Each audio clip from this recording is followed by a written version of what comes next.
नमस्कार, प्रणाम भैया। हम आप लोग का छोट भाई रंगीला विजय बवाली और आप लोग देख रहा बानी रंगीला विजय ऑफिशियल पर। आप लोग नया बानी तो चैनल के सब्सक्राइब करें और बेल आइकन प्रेस करें और ज़्यादा से ज़्यादा शेयर करें। अगर वीडियो अच्छा लगे तो लाइक करके जाए। आज हम एगो रविंद्र राजू जी का गाना सुना जात बानी, सब कहेला कि बहुते सुघड़ बालू तू। तो वीडियो के पूरा देखब जा कि जेकरा चेहरा पर नूर हो जाला,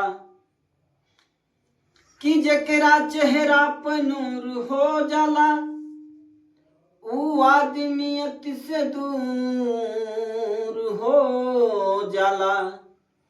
कि हे देखल बा यही जमाना में, अरे वो करा सचहूं गरूर हो जाला।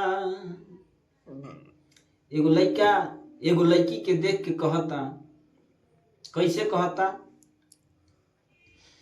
कि सब कहेला कि बहुते हर सुघर बारू तू,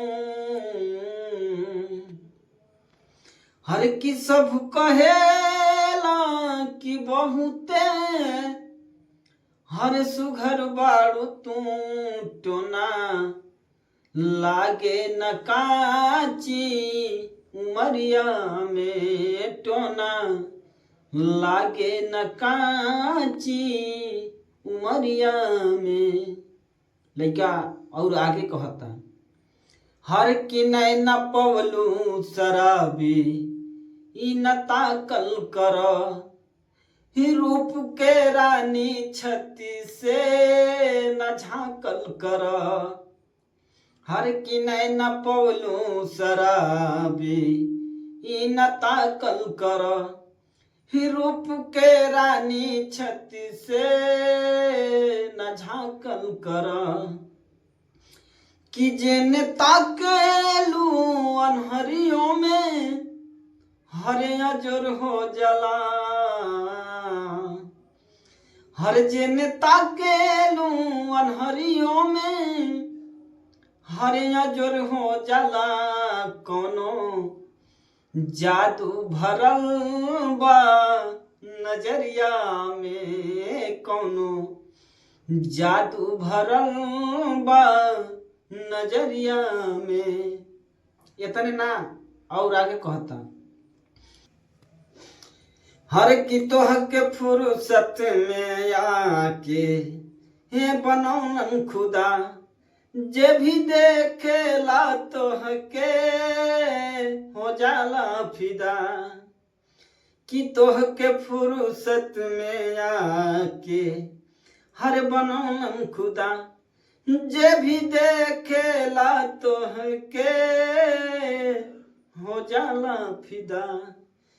कि तोहर जुलूमी जवानी हर कहानी बनी, कि तोहर जुलूमी जवानी हर कहानी बनी। दा लागे न कोरी चुनरिया में, दा लागे न कोरी चुनरिया में। उ लइका आगे कहता, हर की का जरूरत बा नथुनी ही कंगन हार के, कि का जरूरत बा नथुनी हर कंगन हार के। कि फूल महके लाखों दे फूलल डाढ़ी के, हर की का जरूरत बा नथुनी ही कंगन हार के। फूल महके लाखों दे फूलल डाढ़ी के। कि राजू माली बिना फूल हर लोढ़े लगे, कि राजू माली बिना फूल हर लोढ़े लगे।